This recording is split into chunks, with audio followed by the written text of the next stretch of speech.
இந்த கதையில மேகங்கள் எல்லாம் காடையே இருட்டா ஆக்கி எல்லாரையும் பயமுறுத்துற மாதிரி புயல் அடிச்சுக்கிட்டு இருந்தது. அந்த காட்டுல மின்னலும் இடியுமா இருந்தது. மீனுக்குருவி அதோட சின்ன ரெக்கைய வச்சுக்கிட்டு அதோட வீட்டை பாதுகாத்துக்கிட்டு இருந்தது. ஆனா இயற்கையோட சீற்றம் ரொம்ப பயங்கரமாவே இருந்தது. அடக்கடவுளே, என்னோட வீடு, ஒரு வருஷமா கஷ்டப்பட்டு சேர்த்த தானியம் எல்லாம் போச்சு, எல்லாமே போச்சு. அம்முக்குருவி, இப்ப நம்ம இந்த புயல்ல எங்க போவோம்? அம்முக்குருவி ஓடு, மரத்தோட கிளை கீழே விழ போகுது, சீக்கிரம் ஓடு. நம்ம வீடும் இப்ப உடஞ்சு போச்சு. மீனும், என் கால்ல அடிபட்டு இருக்கு, ரொம்ப வலிக்குது. இந்த புயல் மலையில நம்ம எங்க தங்குறது?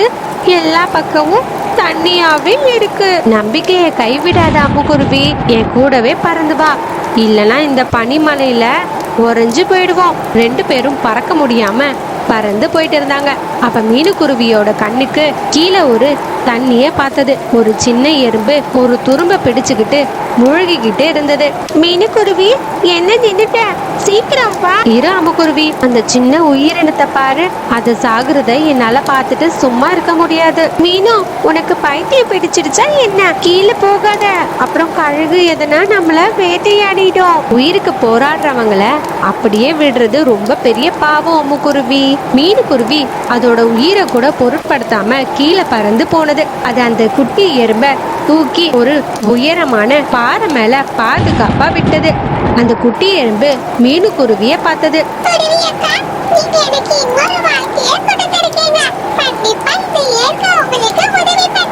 அவங்க 2 பேரும் பறந்து காட்டோட இன்னொரு பக்கம் வந்தாங்க. அந்த இடத்துக்கு இது வரைக்கும் எந்த ஒரு பறவையும் வந்ததே இல்ல. அவங்க அங்க இருக்க புதருக்கு பின்னாடி போனாங்க. அந்த தரையில பெருசா அழுக்கா காளான் எல்லாம் வளர்ந்துருந்துச்சு. சீ, இங்க என்ன கெட்ட நாத்தம் அடிக்குது. மீனு, இந்த இடத்துல பேய் தான் வாழும் போல. கொஞ்சம் வாய மூடு அம்மு. ஹே, அங்க பாரு, பெரிய காளான், அது அசைற மாதிரி இருக்குல்ல. மீனுக்குருவி அந்த காளான தொட்ட உடனே அங்க சத்தம் கேட்க ஆரம்பிச்சது. திடீர்னு அந்த காளான்ல இருந்து வெளிச்சம் வந்தது. அந்த அழுகு காளான் மாதிரி பளபளப்பா வெள்ளை கலர்ல பழிச்சுன்னு ஆனது. அதுக்கப்புறம் பளபளன்னு அந்த காளான் மாறுச்சு. அட, இங்க என்ன நடக்குது? அந்த காளான் மினுமினு மினுக்குது. இங்க பாரு அம்முக்குருவி, எவ்வளவு அழகா இருக்குல்ல. இதுல கதவு ஜன்னல் கூட இருக்கு. இத பாக்குறதுக்கு ஒரு அரண்மனை மாதிரி இருக்குல்ல. அந்த காளான் திடீர்னு பெருசா மாறினது. அது ஒரு மாடி வீடு மாதிரி மாறுச்சு. மலை சாரல் எல்லாம் ஜன்னல் கண்ணாடியா ஆனது. அந்த வீட்டுக்குள்ள இருந்து சந்தன வாசனை வீசுச்சு. ஒரு மரத்தோட கிளையில டோட்டு காக்கா உட்கார்ந்துகிட்டு இருந்து இது எல்லாத்தையும் அதோட பைனாகுலர் கண்ணால பாத்துக்கிட்டு இருந்தது. இது ஒரு தக்க புதையலாச்சு. மீனு மாதிரி எல்லா பறவைகளுக்கு ஒரு போதும் இது கிடைக்கவே கூடாது. இது டோட்டு காக்கா மகாராஜாக்கு சொந்தமாக போகுது. டூட்டு காக்காவும் வேகமா கீழே வந்து மீனுக்குருவிய பின்னாடி தள்ளினது. ஹே மீனு, நீ இந்த இடத்த விட்டு காலிப்பட்ட.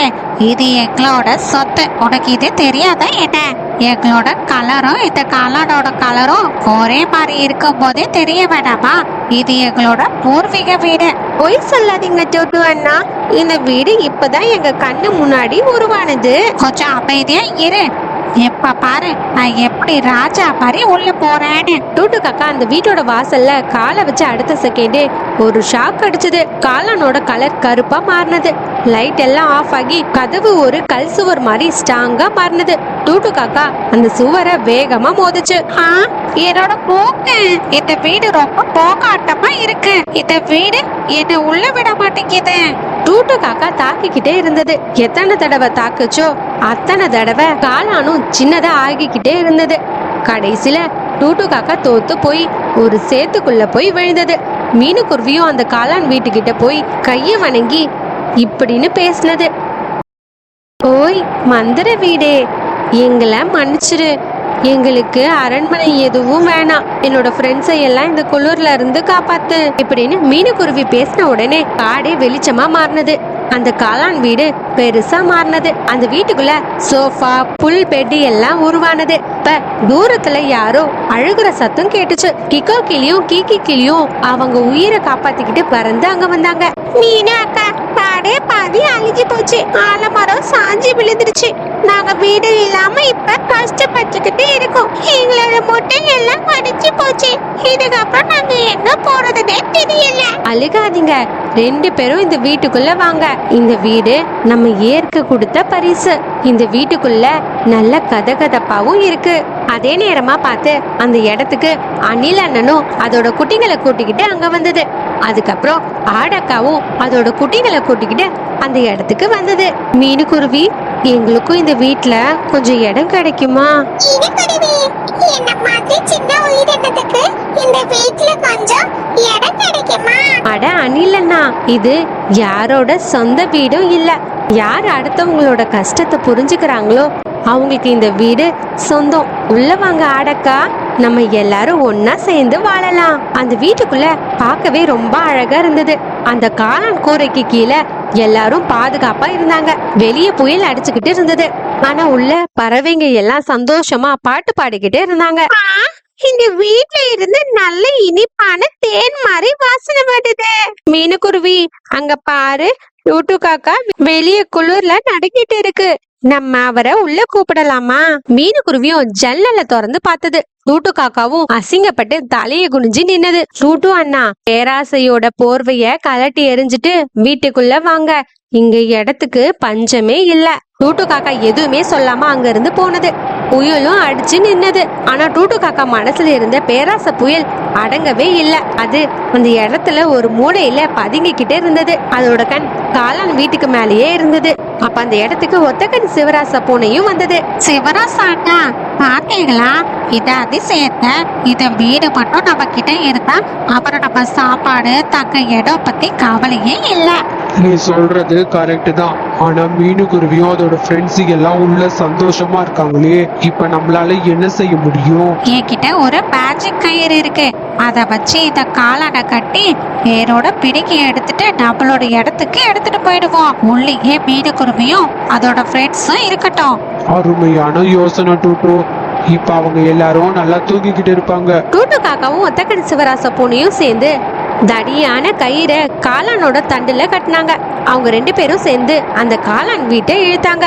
அந்த காளான் வீடு அசைய ஆரம்பிச்சது. உள்ள தூங்கிக்கிட்டு இருந்த பறவைங்க எல்லாம் பதட்டத்தோட எழுந்தாங்க. இங்க என்ன நடக்குது? பூமியே இப்படி நடுங்குது. ஏதோ பெருசா ஆபத்து வரப்போது போல. டொட்டு காக்காவும் மொத்த கண்ணு சிவராச பூனையும் நம்மளோட வீட்டை திருட ட்ரை பண்றாங்க. அப்ப திடீர்னு காடே கேக்குற மாதிரி ஒரு சத்தம் கேட்டது. அது அந்த காளான் வீட்ல இருந்து வந்தது.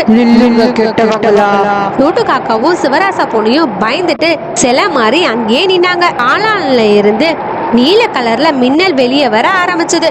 திரும்ப அந்த காளான் வீடு ரொம்ப கோவமா பேச ஆரம்பிச்சது.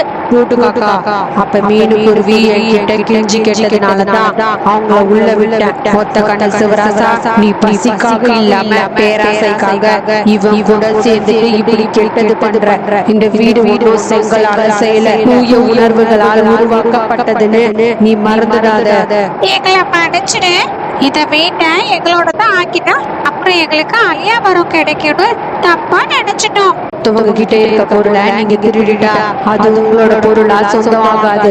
இதுக்கப்புறம் நீங்க நினைச்சாலும் இந்த வீடை அசைக்க முடியாது. அப்படி நினைச்சா நீங்க 2 பேரும் கல்லா மாறிடுவீங்க. மீனுக்குருவியும் அதோட ஃப்ரெண்ட்ஸோட நல்ல மனசுதான் என்னோட சக்தியே. இங்க இருந்து கிளம்புங்க கெட்டவங்கள. உங்க மனசு எப்ப கங்கை நதி மாதிரி சுத்தமா ஆகுதோ அப்ப இந்த வீட்டுக்குள்ள காலடி எடுத்து வைங்க. அந்த காளான் வீடு அதோட சக்தியால டூட்டு காக்காவையும் சிவராச பூனையையும் தூக்கி எறிஞ்சது. அவங்க காத்துல பறந்து புல் புதர்ல போய் விழுந்தாங்க. மீனுக்குருவி ஃப்ரெண்ட்ஸும் வெளியே வந்தாங்க. காளான் வீடு முன்ன விட ரொம்ப ஸ்ட்ராங்கா இருக்கிறத அவங்க எல்லாரும் பார்த்தாங்க. ரொம்ப நன்றி மந்திர காளானே, நீ எங்க எல்லாரையும் காப்பாத்தினதுக்கு. மீனுக்குருவி, உன்ன மாதிரி நல்ல பறவைங்க இந்த காட்டுல இருக்கிற வரைக்கும் நான் இங்க ஜொலிச்சுக்கிட்டே இருப்பேன். அதுக்கப்புறம் டூட்டு காக்காவும் ஒத்தக்கண்ணு சிவராச பொண்ணையும் ஒருபோதும் இந்த பக்கம் தலை வச்சு படுக்கவே மாட்டாங்க. அது சாதாரண காளான் இல்ல, மாயாஜாலம் தெரிஞ்ச மந்திர காளான்னு அவங்க பயந்துட்டு போயிட்டாங்க. நம்ம இந்த கதையில இருந்து கத்துக்கிட்ட பாடம் என்னன்னா, சுயநலம் இல்லாம செய்யற உதவி ஒருபோதும் வீணாகாது. பேராசை எப்பயுமே மகிழ்ச்சிக்கான கதவை மூடிடும்.